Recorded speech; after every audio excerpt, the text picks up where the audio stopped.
Hey Joel, I'm a long-time listener of your channel and I heard a story on a video a few months ago about a dead guy in a werewolf costume, and it reminded me of a creepy story of my own. I'm a bit of a slow writer, so it's taken forever to write it in, but here it is. Me and the boys were on a road trip from Scotland down to London for my pal's wee brother's stag do. Not a fan of the city, honestly. It's, well, London, and hang around Dawson or Camden for a few days as a tourist and you'll know exactly what I mean. And so normally I wouldn't be caught dead on a road trip down to that crap hole of a place, but all Jim's wee brother's Barry was getting married like, and for some cursed reason he'd asked Jim to be his best man and to bring his mates for the stag do. And it was kind of sad, actually. I found out later that Barry had moved down to London for his career, but hadn't really met anyone that he'd called a good friend, and his side of the wedding was looking as empty as a nun's body count. So us, being good boys, all piled into Jim's Vauxhall and made the trip from near Glasgow down to Kensington. Now, fun fact, did you know that there's a bar in Kensington that at least at one time was called the Cockpit? Unsure if it was one of those types of bars, but we tried to persuade Jim to make a stop there on our pub crawl, but he was having none of it. Now anyway, I'm rambling away like a twat, and the story isn't about the stag do, which went on like a charm, and same can't be said for the wedding. Effing Barry got cold feet at the last minute and called everything off, and he wasn't the flavor of the month for a while. Now this story is about the road trip. On the way there, before all the will they, won't they, no they bloody won't drama kicked off, I remember we were on some kind of back road just into England, but not the motorway. But there's no shiting way that I can tell the exact road and the exact junction with the precise detail that some of these lads who write into you can remember. It blows my mind, that does.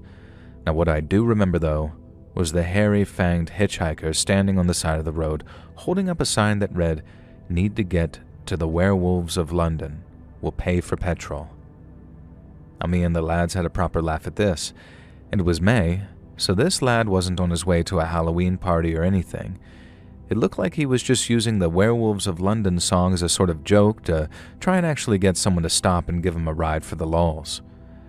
Now, I was driving at this point and I decided screw it. It'd make for a mad story to tell at Barry's wedding, so about 300 yards past the guy, I decided to pull in and ask the others if they were all good with bringing this comedy hitchhiker along with us. Hell, he seemed like a good laugh. Maybe he could tag along to the stag do in full costume. Old Ewan fretted the F about it like he always does. What if the guy's a serial killer? He's dressed like a werewolf. That's so unsettling. And I said that there were 4 of us and one of him, and no actual hitchhiking serial killer dresses like a movie monster to lure in his victims.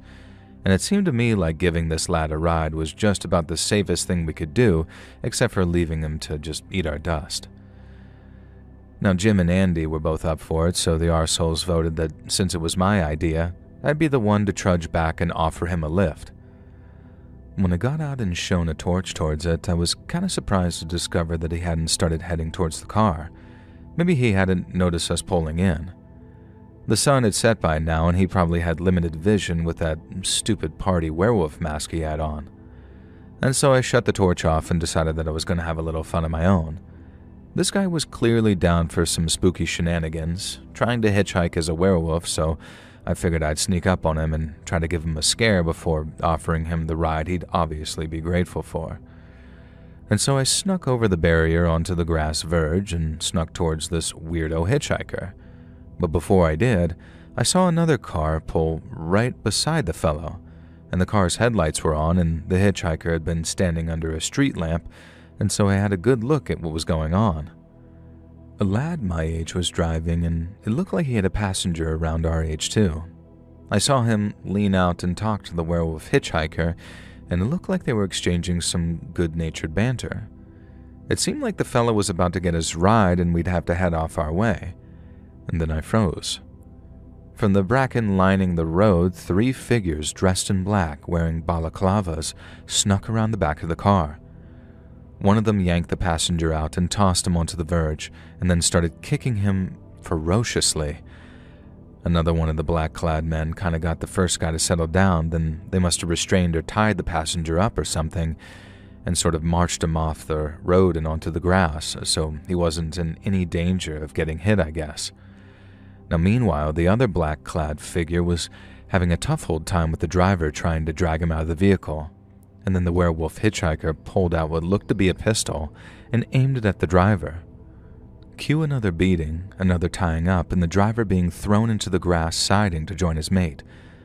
The werewolf ripped his mask off, and I got a bit of a look at his face, and he had one of those sort of lip scars. You know, the ones that you get from corrective surgery as a wean, and I guess he didn't think any witnesses were around to catch his face. Suddenly, I was bricking it, because I realized that they were going to drive right past our idling car, and God knows what they'd do if they thought that we were witnesses. And imagine my relief when the carjackers gunned the engine and did a 180 on that empty road and then shot off in the opposite direction. I ran to check on the driver and his passenger. They were bruised and the passenger had been seemingly knocked unconscious, but the driver was just about awake. He gave the same story we'd had. This guy dressed as some comedy cartoon werewolf was clearly not going to be some threat, and it was actually a pretty clever way to put people at ease. I realized it worked the opposite way, too. We'd all just been too adamant that this guy was safe that we didn't even consider some ploy. I managed to get some phone reception and immediately called the police. And then I called Jim back at the car and told him what had happened, and cue the lads all calling me variants of the C word as if this was my fault. Long story short, the cops told us that this was the third instance nearby of someone dressed as some furry hitchhiker using this comedy value to kick off a carjacking. The first two cars had been found burned a few miles away. No idea what the purpose was, and the same thing ended up happening with this latest car I found. I kept in touch with the driver, invited them to the stag do too, but they weren't really feeling up for it, obviously. We made it to the hotel at like 9 in the morning and with one hell of a story to tell Barry. He seemed kind of distracted, even when the drinks were flowing and we were partying hard late that night, but obviously that was the old cold feet. Can't blame him for not being blown away by our story when he was planning on ditching his bride at the altar. I still think that was a prick move. Anyway, moral of the story is this: don't pick up any kind of hitchhikers. The harmless ones might just be the most dangerous, and if someone's dressed like a predator, maybe believe them.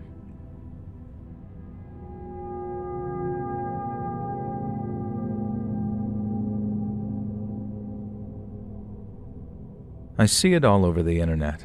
Those stupid YouTube thumbnails of Dog Man, which definitely isn't just a werewolf given a name so he becomes some creepypasta.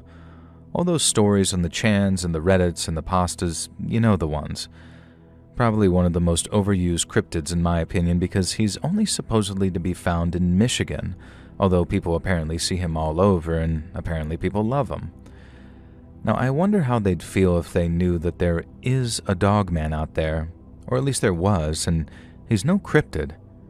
He called himself Dogman, and he's very human, and he's more dangerous than any made-up creepypasta monster you could think of because he's real, and I know it because I've met him. It was about 7 years ago, and me and the bestie decided to set off on an extended spring-summer road trip from Michigan to Flagstaff, Arizona.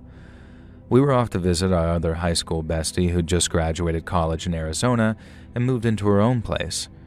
Her boyfriend was on deployment, so she was going to be staying in the new place alone. Now cue our selfless act of going to stay with her on vacation. On the way, one of our overnight stops was a motel in Woodward, Oklahoma. Now sorry for all the place names and all of that, but they're relevant to the Dogman legend, I promise you. And it was a particularly hot month, so we were out sunbathing by the pool until pretty late into the evening, and then there had been a group of kids playing in the pool itself, and they must have ranged from around 8 years old to 12, and maybe made up of a few different groups of travelers who'd stopped at the motel, and one of them we found out later was the son of the motel owners. The kids were mostly ignoring us, playing with the pool noodles and toys, talking about whatever kids that age talked about back in 2019. Now, not quite the skibbity toilet or 6-7 years yet there, but Occasionally thought that you could tell that a couple of the older kids were eavesdropping on our conversations, particularly when we talked about our plans of taking a walk into the woods just outside the motel. It seemed like a safe area, and we both felt like a late-night stroll. We've been fairly into camping in our college days, so a quick walk through the undergrowth with flashlights as the midnight hour dawned seemed suitably fun. Now, one of the kids, the motel owner's son, as I found out later and said previously, swam over to the edge of the pool and kind of lurked there for a bit. I could tell he wanted to say something to us, but was just too shy or nervous or hormonal to speak to a couple of sunbathing women.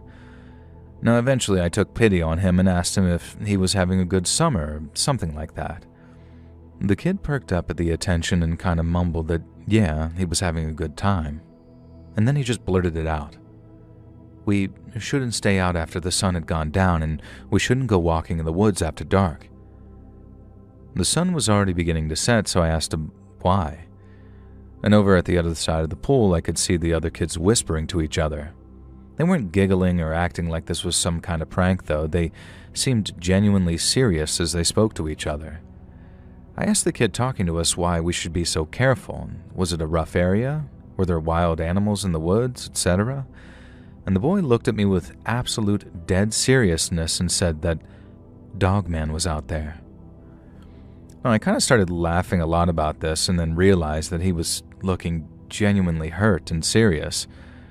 And I told him that Dogman wasn't real, and even if he was, he supposedly lived in Michigan, where we were from. Now, he replied by saying that Dogman is definitely real, and I could ask his parents, who ran the motel, if I didn't believe him. Obviously, I wasn't going to start asking the motel owners about creepy pastas. I'd look like a total weirdo. And instead, I asked the kid if there were any other dangers in the woods or if it was just this Dogman. Now, he said it was just Dogman, and this Dogman kept everything else away. Now, I tried to reassure this kid by telling him that because we were from Michigan, Dogman's home state, we knew how to handle him and he wouldn't hurt us. And the kid looked very skeptical about this, but eventually just shrugged and swam back to his friends. Now, cue a few hours later. It had gotten cold, so we had gone outside, showered, and then changed into some light hiking gear. Both of us kept joking about running into Dogman and about whether there was a werewolf prowling the area. We were maybe 2 weeks away from a full moon, so we figured things were pretty safe, if, werewolves had been even real. Now, we knew there was a picnic spot in the woods for motel guests, so we decided to follow the trail leading there, and then use that as a base of sorts to head into the deeper woods. As we followed the trail, I noticed a sign lit up by the beam of my flashlight, and it read something like, "Picnic area ahead," but then there was a bunch of smaller text underneath. I got closer to read it, and it said something about how the motel owners strongly advised guests to stay on the trail and only use the area during daylight hours. It said that they weren't responsible for any guests who explored the woods after dark, and that the land beyond the picnic area was public land and not maintained by the hotel owners. And so the kid had been right, at least, that his parents advised people not to explore the woods after dark. That was very likely an insurance/safety thing, though. Heck, maybe they told their kid about a Dogman to keep him from getting into danger himself. That probably was the case. And we reached the picnic area, which seemed like it would have been nice in the daytime, making a note of which compass direction we were heading in and pushing forward into the woods in the direction that seemed the most accessible. We'd been walking around 20 minutes, taking in the nature, mostly the occasional owl or other unidentified birds, and it wasn't exactly a pretty forest, at least in the night, and the motel owners had certainly been right in that it wasn't well maintained. My friend kept worrying about twisting her ankle or cutting her leg on the tree branches, so we were discussing about heading back. And that's when we saw movement all around us. An animal. Well, multiple animals running noisily through the forest in the dark, making no effort to disguise their presence. And then we heard a bark, and both looked at each other, clearly thinking the same thing. More barking followed, and from what I could gather and make out, there were 3 dogs running around in the forest just a ways from us. They didn't seem interested in us, but they were certainly interested in something, barking and growling in general. It was hard to tell, and I didn't want to draw too much attention to us, but I did use the flashlight to try and spot the animals, since they would have clearly been able to smell us and attack if they were going to. From what I could tell, they were Rottweiler-type dogs, a couple black and tan ones, and then another that looked to be mostly tan. Now, the main point is, they were all very big dogs. One of them was smaller than the others, which is how I could tell the two black and tan dogs apart, so I took that one for a growing pup. Now, I've been so focused on the dogs that I didn't hear the rustling through the undergrowth or the sounds of footsteps until they were almost on us. And then, a huge man with a filthy coat and an almost glowing white beard burst out of the trees. His face was a mask of fury, at least what I could see of it behind the beard and without shining the flashlight straight into his face. He was holding a huge walking cane, about as tall as he was, with a bulbous wooden knot at the top, which looked like it could do some serious damage. And when the guy spoke, he had an accent that didn't quite sound American and also spoke like he wasn't used to talking much, almost like his vocal cords didn't get much of a workout often. The guy demanded to know what we were doing in his woods, especially two young women, and why we were so comfortable being in danger. I started to splutter some kind of response, which he completely ignored and whistled for the dogs to come to him. The three dogs, confirming my theory of how many there were, came bounding through the undergrowth and settled at their master's side.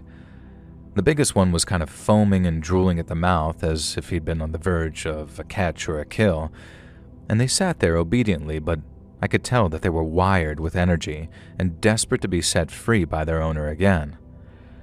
Now, I started to speak again, but one of the dogs growled, almost warning me, and so I quickly fell silent. The old man started croaking at us that we were effing stupid B-words for walking in the woods at night because wasn't it obvious that something terrible was going to happen to us? And he didn't have time to protect everyone. And besides, his dogs were animals after all. They might mistake us for something else, and then there'd be nothing he could do. Now, I started shaking at this as I saw all three dogs staring at me. Maybe I was imagining it, but it looked like they were staring hungrily now, staring at me specifically too, and not my friend. And then, the old man told us that we needed to leave the way we came immediately, and that he was releasing his dogs to go back to their patrol. If they mistook us for something else, then that was on us. We were already turning to run before we heard the man tell his boys that they were free to go play. And thinking back, I'm not sure if running was actually a good idea. It might have given the dogs more of a reason to follow us. In fact, the youngest one did start chasing after us for a little bit, and to this day I don't know if he meant to do us harm or was just thinking we were playing. Now, when we reached the picnic area, the dog just stopped, like he knew that he wasn't allowed to cross the boundary into the motel's land. And we didn't stop running, though, and it's a miracle neither of us had injured ourselves by the time we sprinted back to our room. Now, we barely even had the energy to discuss what had happened. We both collapsed into our single beds, half-dressed, and slept until morning. And the next day on checkout, a teenage girl was handling the desk, and we hadn't seen her before. It had been an older man when we checked in who said that he was the owner. And I could see the family resemblance, though, between the owner, this girl, and the kid who'd spoken to us at the pool. Now, I very sheepishly told her that we'd gone walking in the woods and encountered a guy with these very vicious dogs. Now, the girl's face went kind of white, at least how I remembered it, and then she composed herself again. She explained that everyone just called him Dogman, and he'd patrol the forest every night with a constantly changing rotation of dogs. Nobody really knew how many dogs he had or where he lived and kept them, but she knew that he had at least 15. And she told me that her dad knew more about the guy, but would never talk about him, and that he'd just drummed it into his kids that they were to absolutely avoid Dogman at all costs and call the cops if he ever came into the motel property. And then she kind of glanced at a photo on the wall, so I went over to examine it. And it was an old army photo, Looked to be from maybe the early 2000s, and it was a platoon led by a guy who I could clearly recognize as the motel owners, but quite a bit younger. But it was the guy on the far left who caught my attention. He was staring off into the distance, not looking at the camera like the rest of the unit, and in his hand he held a harness attached to a military dog that sat beside him. One of those dogs that sort of sniffed out mines, I figured. Now, the teenage girl remarked that it was a photo of her dad when he served in the army, just before he was honorably discharged and opened this place. She didn't comment on the man that I'd seen, the bearded soldier who bore more than a striking resemblance to Dogman. And the girl added one final thing. She told me that Dogman allegedly patrolled the forest every night with his army of dogs to prevent an unnatural occurrence. Everyone in the area knew he was unhinged, but they had no idea if or how he was dangerous. No local law enforcement wanted to go searching the deep woods for a man and his army of dogs, and honestly, I can't say that I blame them. And so next time you hear about the Dogman creepypasta, know that, yeah, there probably isn't some werewolf prowling Michigan, but somewhere in Oklahoma, there is a man that they call Dogman, and he's definitely someone to avoid.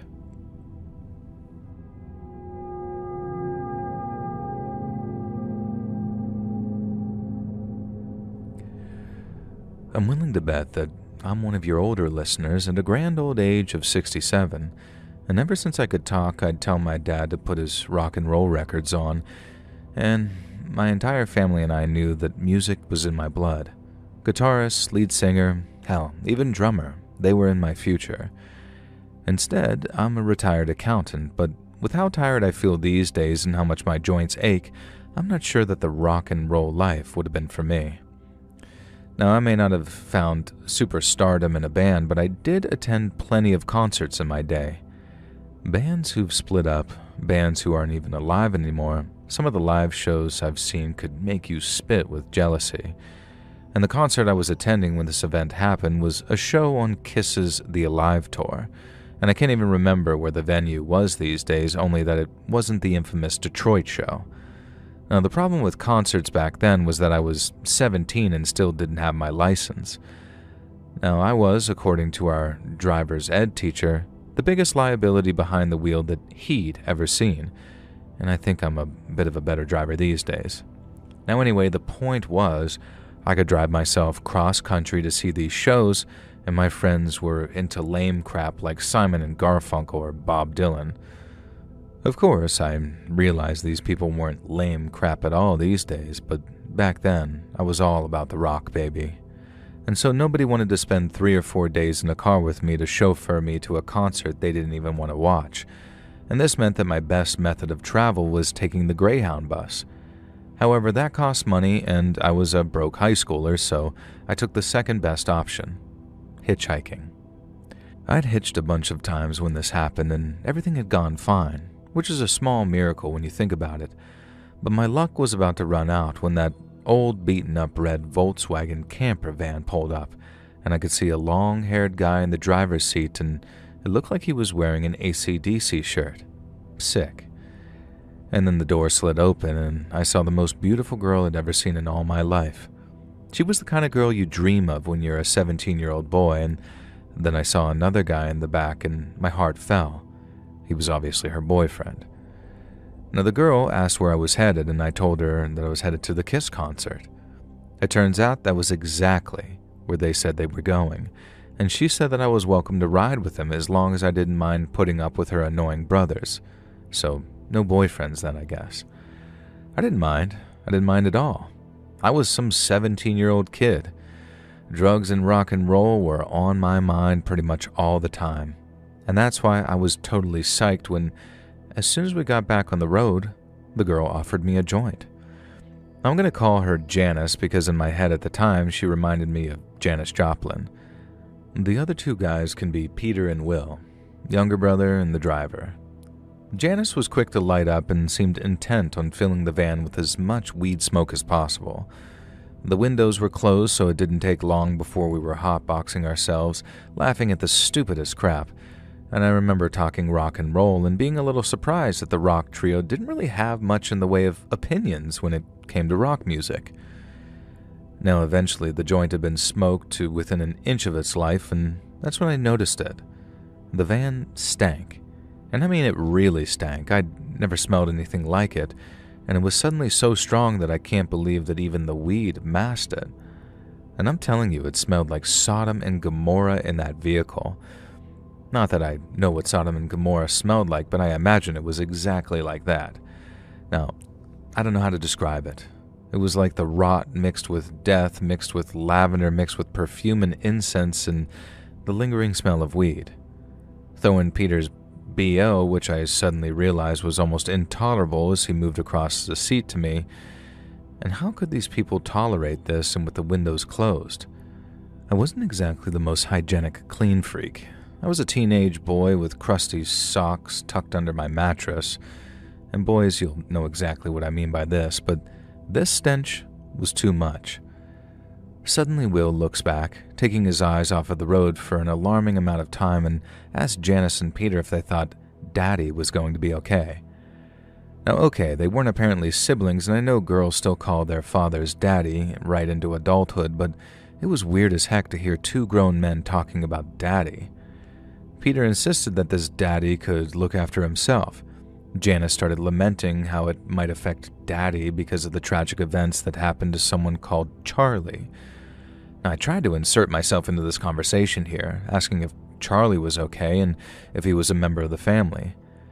Janice giggled and told me that they didn't know Charlie, but they deeply loved him.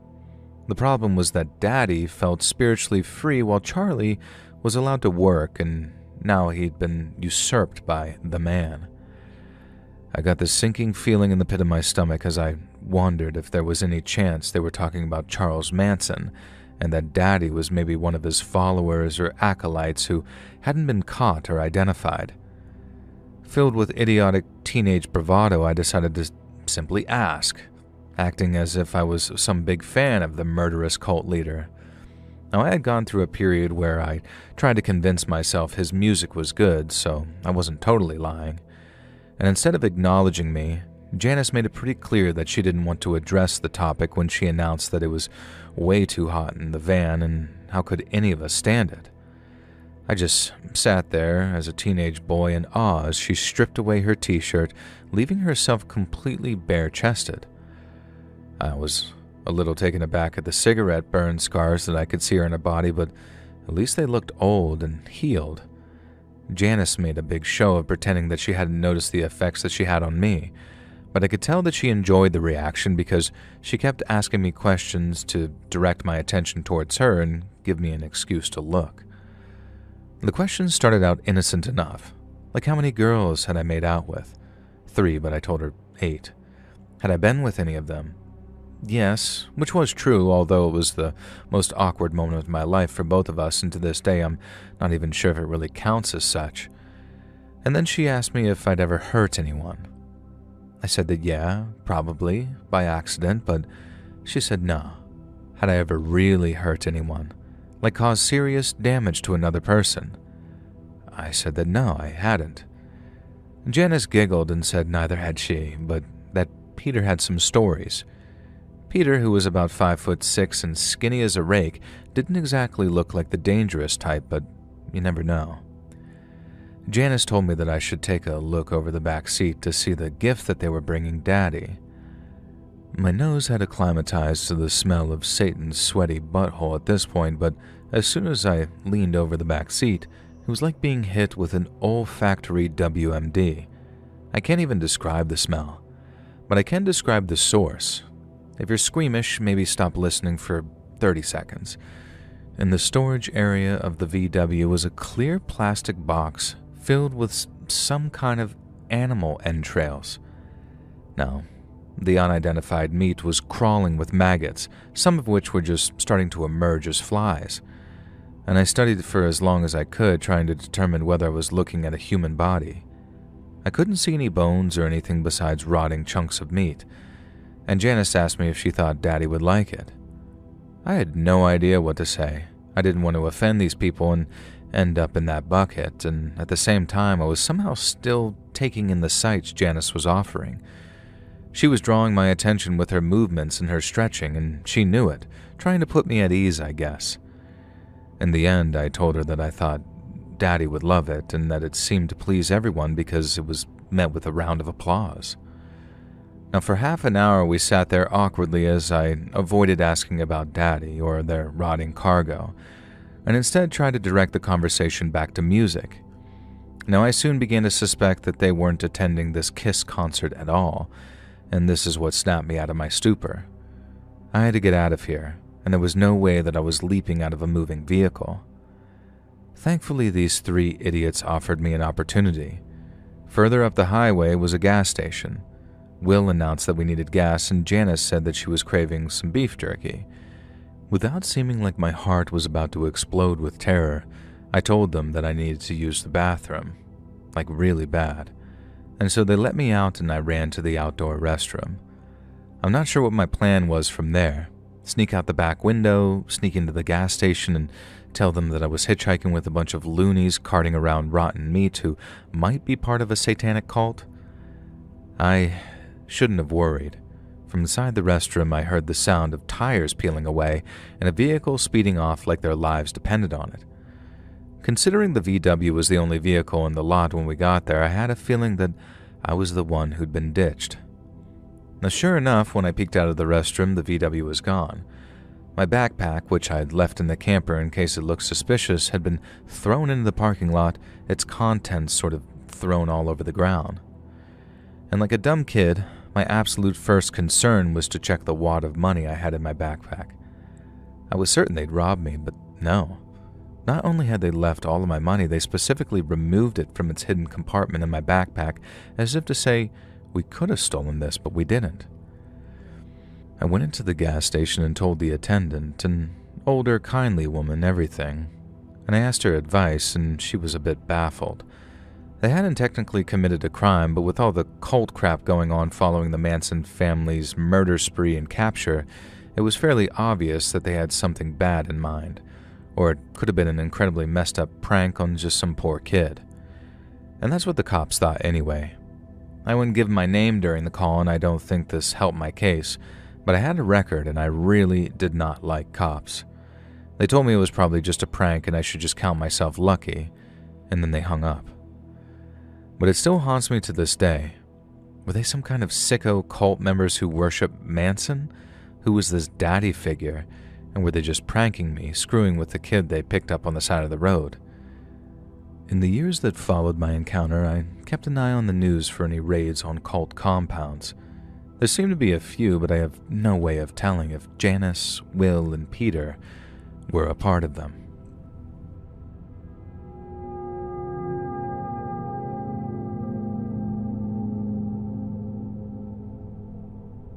So, I'm from Newcastle, born and raised, but I lived down south in Bristol for a few years now. Just after lockdown was lifted, I decided to take a quick road trip back home to see the parents and my old pals. It was the worst decision of my life and led to the scariest, most death-defying moment I've ever experienced. I was driving down the motorway on the way home, like you do, and I was heading towards an overpass, just one of many, and thought absolutely nothing of it. Why would I? You drive under dozens of these heading cross-country across the United Kingdom. And as I passed under the overpass and out the other side, something came smashing down onto the bonnet of my Ford. It took me a second or two to react, dangerously slow even, and then I realized some effing little effer had dropped a breeze block off of the overpass and right onto my car. Now, you hear about this happening sometimes. Gangs of teens are just some dumb kids who don't realize that they're likely to kill someone by doing this. You just never expect it to happen to you. Thankfully, the motorway was pretty deserted and I was able to pull onto the hard shoulder. Now, the whole time my car was beginning to smoke and cracks were spiderwebbing up through my windscreen. I pulled over, jumped out, and then winced as I realized that I'd left my phone in the car and had to lean back in to get it out. I'd gotten out a meter or so from the vehicle when the windscreen shattered inwards completely, breaking apart into those sort of chunks of glass that the car windscreens do.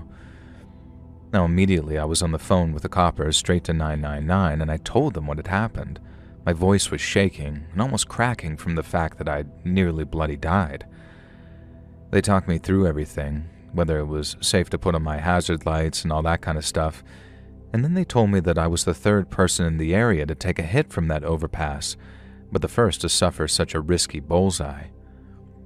Now, I got kind of mad then and asked why they weren't monitoring the overpass to see who was doing this crap, and bless the lady on the phone, she was so patient with me. She explained that they had been monitoring the overpass, but they didn't have the manpower to keep watch 24/7, and I'd gotten extremely unlucky. And so, to their credit, the cops showed up very quickly, cordoned off the area, and then took me to the police station in the nearest town to give a statement. Now, they even gave me vouchers for a travel lodge and a car rental company because my car had to be taken in for forensic evidence. Now, I asked them what they expected to find from a shattered breeze block, and they said that they had to check anyway. And I got a bit suspicious and pressed the issue on this. Turns out that after cordoning my car off and driving me into town, they'd let it abandoned until the tow vehicle got there. In that time, someone had graffitied a cock along the side of the car, as well as opened the door and rifled through my glove compartment. And so they wanted to take the car into the impound and check it for evidence. Well, this process took months, and by then I managed to finally sort out a new car with my insurance company. And eventually, though, I did hear back from the cops. They'd found a couple of fingerprints. Oh, joy, right? Well, the culprits who nearly killed me had been identified, and they were going to get their just desserts.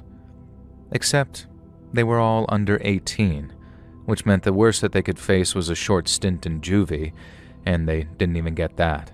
I didn't even get to hear about all the details because apparently the culprits were like a lot younger than 18, but basically it was decided that they weren't intending to actually hit any cars or hurt anyone by dropping breeze blocks off of a freaking overpass.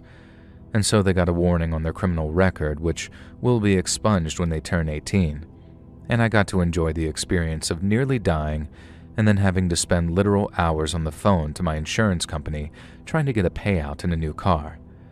Next time I travel home to Newcastle, I'm taking the bloody train.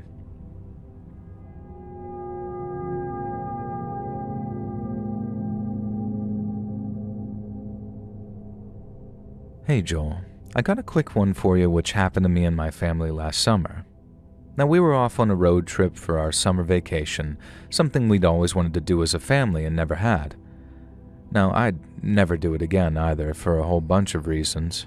Both the kids arguing constantly, me and the wife arguing constantly, the boring fatigue of driving endlessly, all sorts of reasons. But I think the biggest reason I'd skip out on another road trip vacation was Grandpa.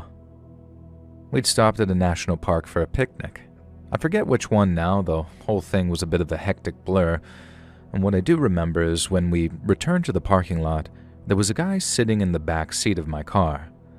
The car had been locked, and to this day I have no idea how he got in.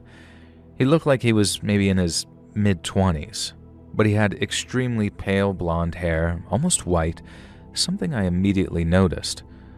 I pulled open the door and began demanding, what gives? And he starts talking and calling himself Grandpa, telling us to hurry up and get in so we could get a move on. Now, the kids come over because they were curious, and I was trying to gesture to my wife to take them away while also keeping an eye on this Grandpa character. Now, when he saw the kids, he got excited to see them and told them to hurry up and get in beside Grandpa so we could move on to our next stop. Somehow he knew exactly where we were going next, and that kind of unsettled the crap out of me. Meanwhile, the kids were unsettled because their actual grandpa, my father-in-law, had passed away a couple of months before our vacation. So this weird guy calling himself Grandpa, it kind of confused and scared my kids, both of whom were only 4 and 6 at the time. I slammed the door shut on the guy and began trying to get cell reception to call the cops. All the while I kept my eye on this Grandpa when suddenly 2 things happened at once. 1, I actually got reception and my call started to go through to 911. 2, Grandpa pulled some kind of box cutter and began slashing at the back seats, freaking out and screaming. The car was mostly soundproof, but I could hear that he was just yelling gibberish, and for some reason slicing up the seats of my car. I got through to the operator and then the cops, and I was trying to explain what had happened, all while panicking because now this guy had some knife. Now, I remotely locked the car by this point, but it wouldn't be too hard for him to figure out how to let himself out. So immediately I'm telling dispatch that this guy has a knife, and she asks if there's anywhere safe my family can go and lock ourselves in while we wait for the cops to arrive. I remember that there's a restroom in the picnic area, so we all head there. Now, the wife takes our 2 kids and locks them in one stall, while I lock myself in the next one. We're in the women's restroom, and I'm praying that some poor girl doesn't come in and hear me frantically talking to the cops from some locked stall. Thankfully, I hadn't seen anyone else around in the area. I stayed on the phone with dispatch for what felt like a half hour, and eventually an officer came into the restroom and called out that we were safe to exit, but to prepare ourselves. And when I got outside, it was chaos. Our luggage had just been thrown around the entire area. The car had gouges from the box cutter all over it, and as I ran towards the vehicle, an officer tried to stop me, but it was too late. I could smell the smell. Grandpa had defecated on the back seat of the car, a lot, and it absolutely reeked in the summer heat. Now, we were driven to the nearest station. When we arrived, we were informed of the good news. They picked up this grandpa character walking down the freeway, and for some reason he was naked from the waist down and completely unable to explain who he was or why he'd done what he'd done, other than that he was Grandpa. And as you can probably guess, it turned out to be drugs, and as far as I know, he's still in a court-mandated rehab program. Now, thankfully, I didn't have to get involved any further. We gave our statements, and that was kind of that. A cop very kindly offered to speak to his cousin, who ran a car rental firm, to make sure that we could continue our road trip vacation. Now, while it was a very generous offer, I think we were all just too unsettled, scared, and exhausted to take him up on it, and so instead we recovered the few belongings we were sure that Grandpa hadn't soiled on and took the Greyhound bus home. And so yeah, that was my fun little road trip story. It kind of keeps me up at night thinking about how much worse things could have been with my kids around, but maybe writing to you all will exorcise that demon. Screw drug abuse, though, and screw road trips. I just wish that I knew how this lunatic had managed to get into our remotely locked, fairly modern vehicle without any kind of damage to the doors or anything. Now, I think not knowing that drives me more mad than anything else, except worrying about what could have happened to my kids. Hopefully this grandpa guy is getting the help he clearly and desperately needs.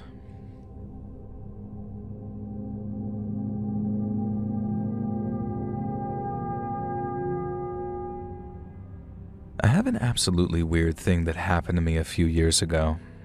So my brother and I live in different states, a day or so apart, and if we're going to hang out, then that means a road trip. That's fine by me. I love cruising the open road, top down, tunes blaring. I would have loved to have been around during that era of epic music. Oh well, I was born in 2002 and I'm 24 currently if you want to feel old. And so the last rest stop that I'd pulled into, I bought one of those huge Slurpees, which was a big mistake.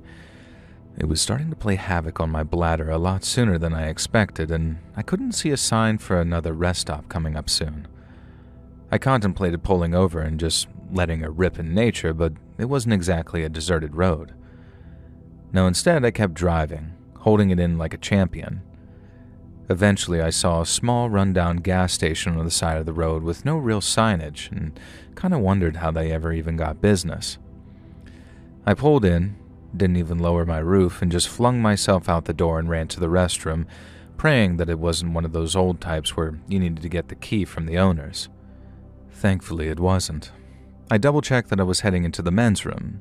These days, I'm paranoid about accidentally walking in on some chick and being labeled a predator. Now, thankfully I was, so I headed inside, just about peeing my pants. and all the stall doors were mysteriously closed, and I had the suspicion from the state of the place that they just simply locked the stalls up rather than fix or clean them. Now, why didn't I use a urinal, you ask? Well, there were 3, and every one of them was smashed in some way, and some big out-of-order signs covered the broken porcelain. Well, anyway, the final stall was open sort of ajar, and I figured that this had to be safe at least, and I thought about leaning down to check under the stall for feet, but A, that would mean lying on some sticky floor covered in God knows what, and B, imagine if someone had caught me doing that. Now instead, I just coincidentally pushed the door open, certain that everything would be fine. It was not fine. There was a woman standing on the closed toilet, and she was, to put it mildly, extremely morbidly obese. I could see her body pressing against the stall walls, and I was honestly surprised that she managed to get into the stall, let alone climb up into the toilet. She had some brown hair and no makeup, and she was wearing one of those moo-moo things for larger people. Now, confession, I used to be a complete fat ass myself, and I've only begun my gym journey recently, but I'm doing well, I think. And she was staring over my head like she was looking at herself in the bathroom mirror. I looked behind me and saw that the mirror was broken and barely there, so I'm not sure if she was even able to see herself. I called out to her. I couldn't think of what the hell to say to a woman standing on a toilet, so I just sort of said, "Excuse me, ma'am. This is the men's room. The women facilities are next door." And then she looked down at me like she'd noticed me for the first time. Her face was completely expressionless as she stared at me like she was looking straight through me. And despite the comical nature of this situation, there was something intensely creepy about this extremely large woman crammed into a toilet stall, standing on the toilet, looking down at me like she'd never seen a human being before. Now, I had absolutely no idea what to do. The way she was staring at me made me feel like some specimen or potentially a victim. Should I try and help her? Did she even need help? In the end, I decided to say screw it and pulled the stall door shut so I couldn't feel her eyes on me. And then, I'm ashamed to say, my own bladder situation was so bad that I allowed myself to pee in the sink. I kept one eye on the entrance, but if the creepy staring woman caught me, then that was her own fault for being a weird bathroom lurker. And I went into the gas station to tell the owners everything. Well, everything apart from the peeing in the sink aspect. The guy working the register was a bored-looking kid around my age, and I had to repeat myself 3 times before I realized that he had earbuds in. I waved in his face to get his attention, which seemed to annoy him. I told him about the woman in the bathroom and how it had all played out. He sighed and rolled his eyes and said that he was sick of us playing the same prank, so me and my buddies should just knock it off. I tried to explain I wasn't even from the area and it wasn't a prank, and if he'd just go look, he could see for himself. He pointed out that this would leave the store completely unattended, and I told him I'd come with him. Now he countered with the fact that I could have accomplices. I told him to lock up, and in the end he got pretty angry and told me that he wasn't just going to do anything at all about this made-up nonsense. I glanced out the window, frustrated as hell. And then I saw the huge woman standing by my car, slipping a piece of paper under my wiper. And I started yelling to the cashier that there she was, if he'd just look. And the idiot absolutely flat out refused.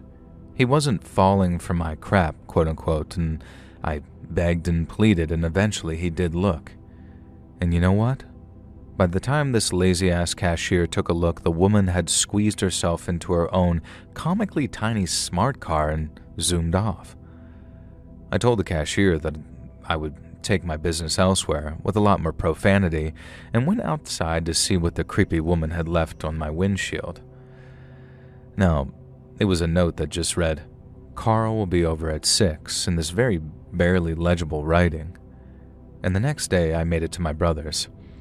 I told him everything that had happened, and he was especially creeped out because the woman sounded word for word like the assistant that we had at kindergarten who'd just been a little slow and who just kind of sat in the corner looking at the kids. Except this would have been maybe 20 years ago, and he was sure that from the description that she sounded the same age. The really creepy part, when at 6 p.m. on the dot, the doorbell rang, and my brother answered it, and it was one of his buddies, Kyle. Not quite Carl, but close enough. But he'd only dropped around to hang out, and that was no mystery really there. And I hung out with my brother for about a week and then headed home. When I reached home, I had a message from my brother. And on his way from leaving my brother's place, Kyle got into a car accident. He had 2 broken legs, but was set to make a full recovery. So was it a coincidence, or did this woman somehow have a premonition of Kyle and not Carl getting into an accident? And if so, why did she tell me what time he'd be visiting? I don't believe in the paranormal. I think it was weird and a creepy coincidence where we can see patterns where there was none. But I can tell you one thing. I never use public restrooms anymore, and I'd rather get caught peeing in the public than open a stall door and see that woman standing on the toilet, staring blankly over my head.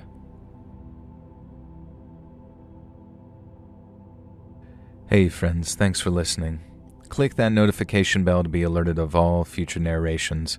I release new videos every Monday and Thursday at 9 p.m. Eastern Time, and there are super fun live streams on Sundays and Wednesday nights. If you got a story, be sure to submit them over at my email, LetsReadSubmissions@gmail.com, and maybe even hear your story featured on the next video. And if you want to support me even more, grab early access to all future narrations and bonus content over on Patreon, or click that big join button to hear about the extra perks for members of the channel. And check out the Let's Read podcast, where you can hear all of these stories and big compilations located anywhere you listen to podcasts. I also have a true crime channel called Saturn Soul. All links in the description below. Thanks so much, friends. And remember, if you peel grapes, you're a psycho.